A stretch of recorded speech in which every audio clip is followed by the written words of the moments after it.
జై శ్రీమన్నారాయణ.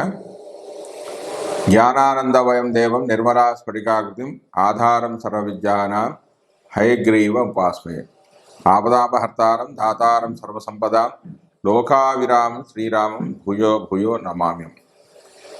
మనం ఈ వీడియోలో బుధుడి యొక్క వక్రగమనం గురించి తెలుసుకుందాం. అసలు వక్రగమనం అంటే ఏంటి? ఒక గ్రహం వక్రిస్తే ఏం ఫలితాలు వస్తాయి? శుభగ్రహం వక్రిస్తే ఏ ఫలితాలు వస్తాయి? పాపగ్రహం వక్రిస్తే ఏం ఫలితాలు వస్తాయి అనే దాని గురించి మనం కొంచెం తెలుసుకుందాం. గ్రహాలు ఏమన్నా వక్రిస్తే అవి 2, 4, 5, 7, 9, 10, 11 భావాల్లో ఉంటే మంచి ఆరోగ్యాన్ని ఇస్తాయి. అదే 1, 3, 6, 8, 12 భావాలు ఉంటే అవి స్థానాన్ని బట్టి వ్యాధిని కలుగజేస్తాయి, వ్యాధిని పెంచుతాయి కూడా. 8లో ఉంటే వాడు దీర్ఘాయవంతుడైనా కూడా అల్పాయువు కలిగి ఉంటాడు. వక్ర గ్రహాల సంఖ్యను బట్టి వారికి జాతకం ఎలా ఉంటుంది అనేది మనం చెప్పవచ్చు. అంటే ఇక్కడ రవి చంద్రుడు ఎప్పుడు కూడా వక్రీకరించరు, ముందుకే వెళ్తుంటారు. రాహుకేతులు ఎప్పుడు వక్రగతిలోనే సంచరిస్తాడు. ఇక మిగిలిన గ్రహాలు 5, ఈ 5 గ్రహాలతో పాటుగా ప్లూటో అనే ఒక గ్రహాన్ని కూడా తీసుకొని ఈ మనం జాతకాన్ని గురించి మనం తెలుసుకుందాం. అసలు వారి జాతకంలో ఒక గ్రహం కూడా వక్రీకరించకపోతే 7.7% జీవిత లక్ష్యాలను సాధించడంలో ముందుంటారు.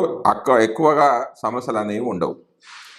వారి జాతకంలో ఏదైనా ఒక గ్రహం వక్రీకరిస్తే 18.7% జీవితాల్లో స్వతంత్రంగా ఉంటారు. చాలా స్నేహపూర్వకమైన స్వభావం అనేది వీరికి ఉంటుంది. 2 గ్రహాలు వక్రీకరిస్తే 29.2% జీవితాలు ఉంటాయి. విస్తృతంగా ఇది అంగీకరించబడిన విషయం. 3 గ్రహాలు వక్రీకరిస్తే 26.7% జీవితాలలో స్వభావంతో చాలా ఉత్సాహంగా ఉంటారు, కానీ విజయాన్ని సాధించాలని నిర్ణయించుకుంటూ ఉంటారు. 4 గ్రహాలు వక్ర గ్రహాలతో జన్మించిన వారు 12.7%గా విచారంగా దిగులుగా ఉంటారు. 5 వక్ర గ్రహాలతో జన్మించిన వారు 4.1% అటువంటి జీవితాలను అర్థం చేసుకోవడం కష్టం వీరికి. వారు సాధారణంగా జీవితం పట్ల ఉదాసీనంగా ఉంటారు. 6 వక్ర గ్రహాలతో జన్మించిన వారు 0.66% అటువంటి వారు ఒక నిర్దిష్టమైన రంగంలో పేరు మరియు కీర్తిని సంపాదిస్తారు. ఉదాహరణ బాక్సర్ మొహమ్మద్ అలీ, ఫ్రాంక్ సింటారా మరియు శ్రీమతి అంగేలా డేవిస్. 7 కానీ 8 గ్రహాలు వక్రగమనంలో జన్మించిన వారు 0.005%. అలాంటి వారు చాలా అరుదు. వారి స్వభావంలో ఒంటరిగా ఉంటారు. వారి చర్యలు లేదా ఉద్దేశాలను అర్థం చేసుకోవడం అనేది చాలా కష్టం. ఇక మనం ఈ నెల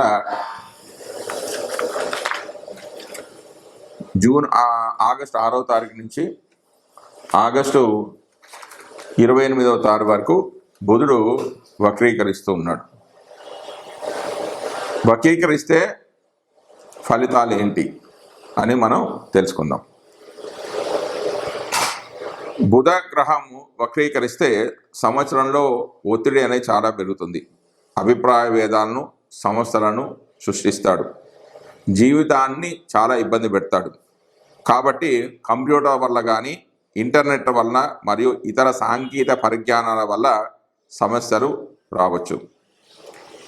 ప్లానింగ్స్ అంటే ప్రణాళికలను, పనులను 1-2 సార్లు తనిఖీ చేసుకోవాలి. బుధగ్రహ వక్రగమనంలో నిర్ణయాలు తీసుకుంటాం, కానీ ఫలితాలకు వచ్చేసరికి మారిపోతూ ఉంటాయి. ఒత్తిడి అనేది ఎక్కువగా పెరుగుతుంది. బుధుడు సంవత్సరంలో 3 సార్లు వక్రీకరిస్తాడు. గ్రహాలు వక్రగమనం వల్ల ప్రపంచంలో అస్థిరతకు ఇది చోటు చేసుకుంటుంది. అస్థిర ఆస్తి మార్కెటు, రాజకీయ తిరుగుబాటు మరియు ప్రపంచంలో పెద్ద మార్పులు అనేవి జరుగుతాయి. ఒత్తిడులు అనేవి చాలా పెరుగుతాయి. ఆగస్టు 6వ తారీఖు నుంచి ఆగస్టు 28 వరకు బుధుడు వక్రీకరిస్తూ ఉన్నాడు. బుధుడు అర్ధ శుభుడు, అంటే శుభులతో కలిసినప్పుడు శుభత్వాన్ని, పాపలతో కలిసినప్పుడు పాపత్వాన్ని ఇస్తాడు. ఇక 12 రాశుల వారికి బుధుడు వక్రత్వం చెందినప్పుడు కలిగే ఫలితాలను మనం గమనిస్తే, ధనులగ్నం వారికి బుధుడు సప్తమ దశమాధిపతి పాపి. ఇక్కడ నవమంలో వక్రీకరిస్తూ ఉన్నాడు. నవమ స్థానంలో వక్రీకరిస్తే నవమ స్థాన ఫలితాలతో పాటుగా అష్టమ స్థాన ఫలితాలను ఒక 20 రోజుల తర్వాత అష్టమంలో వక్రీకరిస్తున్నాడు కాబట్టి అష్టమ స్థాన ఫలితాలతో పాటుగా సప్తమ స్థాన ఫలితాలను కూడా ఇస్తాడు. అంతేకాకుండా శని ఇక్కడ వక్రీకరించి బుధుడిని వీక్షిస్తున్నాడు. శుభ ఫలితాలే వస్తాయి. బుధుడు మిత్రక్షేత్రాల్లోనే వక్రీకరిస్తున్నాడు. అంతేకాకుండా వేద నక్షత్రాలైన మఘ, ఆశ్లేష నక్షత్రాలలో వక్రీకరిస్తున్నాడు. మనం ఇంతకుముందే చెప్పుకున్నాం, మరి బుధుడు అర్ధశుభుడని. శుభగ్రహమైన శుక్రుడితో స్థితి చెంది ఉన్నాడు. కొన్ని రోజుల పాటు శుభ ఫలితాలు ఎక్కువగా ఇస్తాడు. ఎక్కువగా అయితే శుభ ఫలితాలు ఇస్తాడు, పాప ఫలితాలని తక్కువగా ఇస్తాడు. అవి ఏ విధంగా ఉన్నాయి అంటే అనారోగ్యము, తాపము, భయము, వ్యాకులత, కొంచెం అతి తక్కువగా అసత్య భాషణ, పుత్రలాభం ఉంటుంది, ధనలాభం, అధికార వృద్ధి, జయం, కీర్తి, సంతోషము, శుభాలు కలుగుతూ ఉంటాయి. కాబట్టి బుధుడు ఇంకా శుభ ఫలితాలు ఇవ్వాలంటే వీరు ప్రతిరోజు కూడా విష్ణు సహస్రనామ పారాయణం చేసుకున్న, మరియు ప్రతి బుధవారం చంద్రహోరా సమయంలో బుధుడి హోరా సమయంలో ఉదయం 6 నుంచి 7 మధ్యలో బుధుడికి ఒక 21 ప్రదక్షిణలు చేసుకున్న మంచి ఫలితాలు అనేవి వస్తాయి. చేసి ఉన్నానండి. ఈ వక్రగ్రహాల గురించి గర్గ మహర్షి కొన్ని విషయాలను చెప్పడం జరిగింది. గర్గ మహర్షి వక్రం చెందిన బుధుడు విపరీత ఫలితాలను, అనగా సువృష్టిని అనావృష్టిగాను, అనావృష్టిని సువృష్టిగాను, శుభాలను అశుభాలుగాను, అశుభాలను శుభాలుగాను చేస్తాడు. కావున ఇచ్చట ఉదయించినప్పుడు తెలిపిన ఫలితాలను సామాన్యంగా తెలుపుకోవాలి. పరాశర మహర్షి తన జ్యోతిష తంత్రశాస్త్రంలో నక్షత్ర సంచాలన అనుసరించి బుధుని యొక్క సప్తగతులను వివరించాడు. అంటే 7 రకాలైన గతులను తెలిచాడు. అంటే కొన్ని 27 మనకు 20 నక్షత్రాలు ఉన్నాయి కాబట్టి కొన్ని నక్షత్రాలకు కలిపి ఒక సమూహంగా ఒక పేరు పెట్టడం జరిగింది. అందులో మొదటిది ప్రాకృత, రెండవది మిశ్రమ, 3 సంక్షిప్త, తర్వాత 4వది తీక్షణ, 5 యోగాంత, 6 ఘోర, 7 పాప.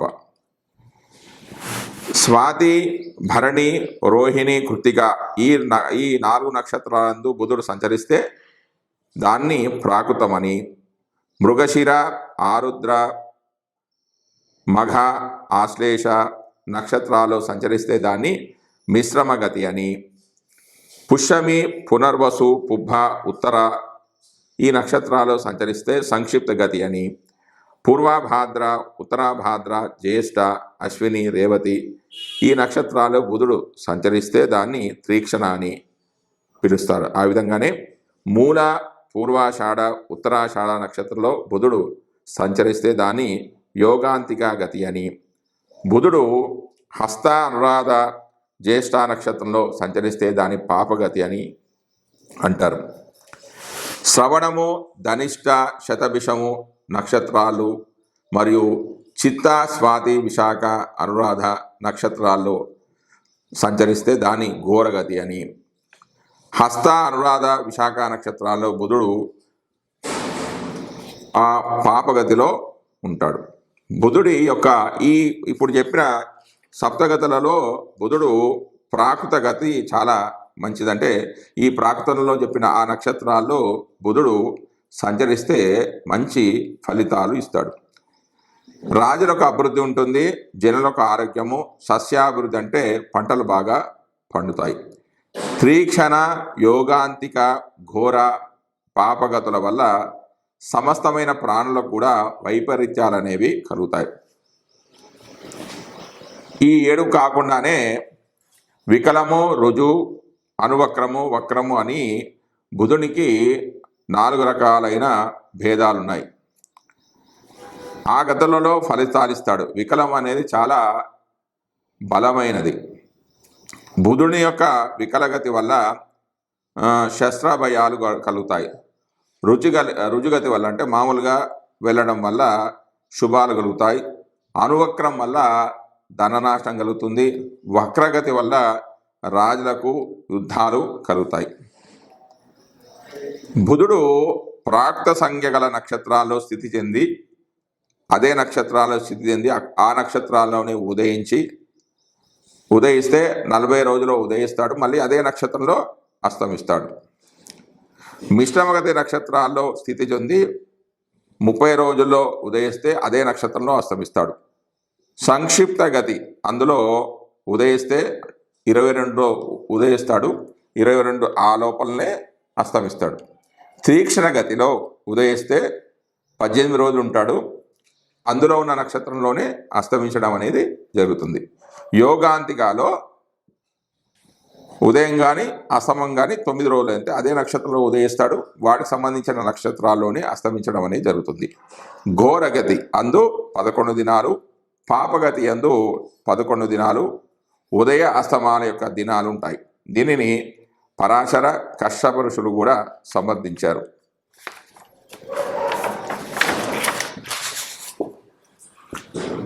దేవలని యొక్క మతాన్ని అనుసరించి బుధునికి రుజు, అతివక్ర, వక్ర, వికల అని 4 విధాలైన గతులు ఉన్నాయని చెప్పడం జరిగింది. ఇందులో రుజుగతి అందు వరుసగా 30, 24, 12, 6 దినాలందు బుధుడు సంచరిస్తూ ఉంటాడు. అనగా 30 దినాలు రుజుగతి, 24 దినాలు అతివక్రము, 12 దినాలు వక్రగతి, వికలగతి అందు 6 దినాలు సంచరిస్తూ ఉంటాడు. బుధుని యొక్క రుజుగతి అంటే మామూలుగా వెళ్ళడం అనేది శుభాన్ని ఇస్తుంది. అతివక్రం వల్ల దుర్భిక్షం కలుగుతుంది, ధననాశం కలుగుతుంది. వక్రగతి వల్ల శస్త్ర భయాలు కలుగుతాయి, ఉగ్రవాదుల వల్ల భయం కలుగుతుంది. వికలగతి వలన రోగ భయాలు కూడా కలుగుతూ ఉంటాయి. బుధగ్రహము ప్రతి సంవత్సరము 3 సార్లు వక్రగమనం చెంది నిలకడగా ఉండి మళ్ళీ రుజుగతిలో ప్రవేశిస్తాడు. దీనివల్ల కమ్యూనికేషన్స్, వ్యాపారము, ప్రణాళికలపై పడుతుంది. ఈ ప్రభావం అనేది వ్యాపారం మీద, ప్లానింగ్స్ మీద, బిజినెస్ మీద పడుతుంది. ఇక జన్మజాతకంలో బుధుడు వక్రీ అయితే జాతకుడు తన మాట తీరులో, ఆలోచనలో చాలా జాగ్రత్తగా ఉంటాడు.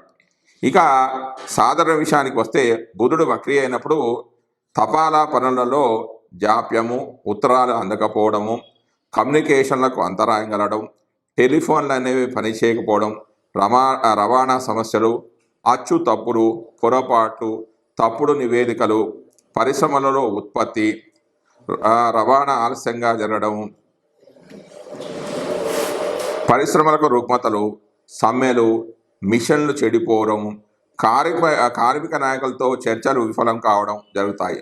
బోధన అంటే టీచింగు, మీడియా రచనలు, చర్చలు, సంప్రదింపులు, వీటి మీద ప్రభావం అనేది ఎక్కువగా పడుతుంది. వీరు తమలో తాము మాట్లాడుకోవడం, సన్నగా పాట పాడుకోవడం అనేది ఉంటుంది. ఇతరులు చెప్పింది వినిపించుకోరు.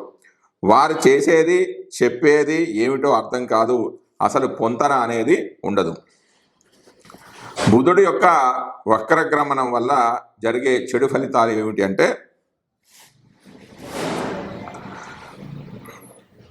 ప్రణాళికలు ఎంత జాగ్రత్తగా సిద్ధం పెట్టుకున్నా అంటే ప్లానింగ్ ప్రకారం జరిగినా కూడా నిర్ణయాలు జరుగుతాయో జరగవో అనే ఒక ప్రశ్నార్థకంగా ఉంటుంది. కార్యాలలో జరగాల్సిన రకరకాల పనులు సులభంగా చేయడంలో విఫలమవుతూ ఉంటాయి.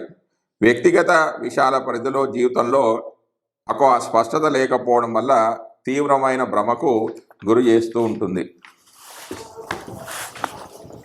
బుధుడు వక్రీకరిస్తే ఆ సమయంలో కొత్త వెంచర్లు ప్రారంభించడానికి లేదా కొత్త పనులు మొదలుపెట్టడానికి అనువైన సమయం అనేది అసలు కాదు. ఉత్తమమైన నిర్ణయాలు తీసుకోవడానికి మనం ఏదైనా సమాచారాన్ని కోరుకుంటే అది సమాచారం అనేది మనకు లభించదు. మీ పనులు జరగడానికంటే మనం ఏదైనా పని చేసుకోవడానికి ఏదైనా వ్యక్తులను ఏర్పాటు చేసుకుంటే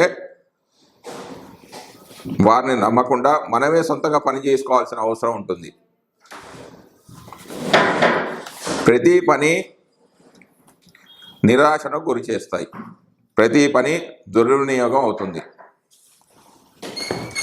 పై కారణాల వల్ల వక్రగమన కాలంలో ఒక పనిని మరలా ఆలోచించండి, ప్రణాళికలను సమీక్షించుకోండి. అంటే చేసిన పనులు సరిగా ఉన్నాయా లేదా అని మళ్ళీ చూసుకుంటూ ఉండండి. బుధ గ్రహ వక్రగమన ప్రయాణాలు దాదాపుగా 22 రోజులు ఉంటుంది. అయితే బుధుడు వక్రీకరించినప్పుడు దానికి కొంచెం ముందుగా అంటే 10-20 రోజులు బుధగ్రహం అనేది కొంచెం మందకోడిగా కదులుతూ ఉంటుంది, కొంచెం నెమ్మదిగా కలుస్తుంది. అంటే బుధుడు వక్రీకరించడం దానికి ముందు 10 రోజులు, తర్వాత 20 రోజులు వాటి ప్రభావాన్ని ముందుగానే మనకు చూపిస్తూ ఉంటాడు. కావున ఈ కాలం మంచిది అని చెప్పడానికి వీలేదు. అసలు ఈ కాలం అనేది మంచి కాదు. దీనిని బుధగ్రహ నీడాకాలం అని అంటారు. ముఖ్యమైన పనులు నిర్ణయాలు తీసుకునే ముందు బుధగ్రహ యొక్క నీడాకాలం నుంచి బయటపడే వరకు వేచి ఉండాలంటే ఆ సమయంలో ఏ కొత్త పనులు ప్రారంభించకుండా ఆ సమయం అయిపోయేంత వరకు వేచి ఉండడం అనేది చాలా మంచిది. మరి బుధుడు గ్రహ వక్రగమన సత్ఫలితాలు ఏంటి? బుధుడు వక్రీకరిస్తే చెడు ఫలితాలే వస్తాయా, మంచి ఫలితాలు ఏమైనా వస్తాయా అని ఆలోచిస్తే, ఏదన్నా ప్లానింగ్ ప్రకారం ఏదైనా పనులు చేస్తున్నాం కానీ పరధ్యానంతో మర్చిపోయి ఏమైనా పనులు చేయకపోతే వాటిని ఈ వక్రీకరించిన బుధుడు తట్టి లేపి వాటితో సంబంధాన్ని గలుపుతాడు. మళ్ళీ అవి చేయడానికి మనకు ఒక మంచి ఆలోచనను కలుగజేస్తాడు. సరి అయిన మార్గదర్శి అయిన సహచరుడి సహాయంతో సాధారణ ఆలోచన నుంచి బయటపడతాడు. చురుకైన మనసు నిశ్చల స్థితిలో మోసపోవడంతో మరో ప్రపంచపు జ్ఞానం బయటపడడానికి దోహదం అనేది చేస్తుంది. ధ్యానం చేసుకోవడానికి మరియు ఒక విషయం పైన దృష్టి కేంద్రీకరించడానికి ఈ వక్రగతి సమయము చాలా అనుకూలమైన సమయం అని చెప్పొచ్చు. ఏదైనా పనులు నిర్లక్ష్యం చేస్తే వాటిని మళ్ళీ గుర్తు చేసుకొని దాన్ని కంప్లీట్ చేయడానికి ఒక మంచి సమయం అని చెప్పవచ్చు. బుధుడు వక్రగ్రహం సమయంలో మనం ఏదైనా మనుషులను మర్చిపోయినా, ఏవైనా పాత బంధాలను మళ్ళీ పునరుద్ధరించుకోవాలి అని అనుకుంటప్పుడు ఇది చాలా మంచి సమయం. అంటే పాత స్నేహితులను, పాత బంధువులను కలవాలి, వారితో మళ్ళీ సంబంధ బాంధవ్యాలు ఏర్పాటు చేసుకోవాలి అనుకున్నప్పుడు ఈ సమయం చాలా మంచిదని చెప్పవచ్చు. బుధుడు వక్రీకరిస్తే ఏవే పనులు చేయాలి మళ్ళీ చేయండి, మళ్ళీ ఆలోచించండి, ఒక పనిని సమీక్షించండి, ప్లానింగ్స్ మరియు జరగవలసిన పనులను పరీక్షించండి, 2 సార్లు తనిఖీ చేయండి, పాత పరిచయాలను ప్రభావితం చేయండి, పునరుద్ధరించుకోండి. ఇంతకుముందు విఫలమైన పనులు అంటే ఫెయిల్ అయిన పనులను మళ్ళీ ఒకసారి చేయండి. వ్యాపారం కోసం పాత ఖాతాదారులు ఎవరైనా ఉంటే వాళ్ళని మళ్ళీ సంప్రదించండి. పాత వస్తువులు ఏమైనా ఉంటే వాటిని రిపేర్ చేయండి. పోయిన వస్తువులను అంటే ఇక్కడ వస్తువు పడిపోయింది, ఎక్కడో పెట్టా మర్చిపోయాం, వాటిని వెతకండి, ముఖ్యమైన వాటిని భద్రపరచండి. ఇక బుధుడు వక్రీ అయితే చేయకూడని పనులు ఏంటి అంటే కొత్త పనులను, కొత్త చర్చలను, కొత్తగా తెలియని వ్యక్తులను భాగస్వాములుగా దరిచేరనీయకండి. కొత్త ఉద్యోగాన్ని అసలు ప్రారంభించకండి. కొత్త వెంచర్ని అసలు ప్రారంభం చేయకండి. ఎలక్ట్రానిక్ వస్తువులను కొనుగోలు చేయకండి. ఎగుమతులను పంపడం లేదా స్వీకరించడం చేయకండి. కానీ బీమా పాలసీ అనేది కొనుక్కోవచ్చు. చివరి నిమిషంలో ప్రయాణాలు చేయడం లాంటివి మాత్రం చేయకండి. అధిక వివరణాత్మక పనులు, ముఖ్యంగా సంఖ్యాశాస్త్రము అంటే గణిత పనులు ఉంటాయి కదా, అవి మాత్రం చేయకండి.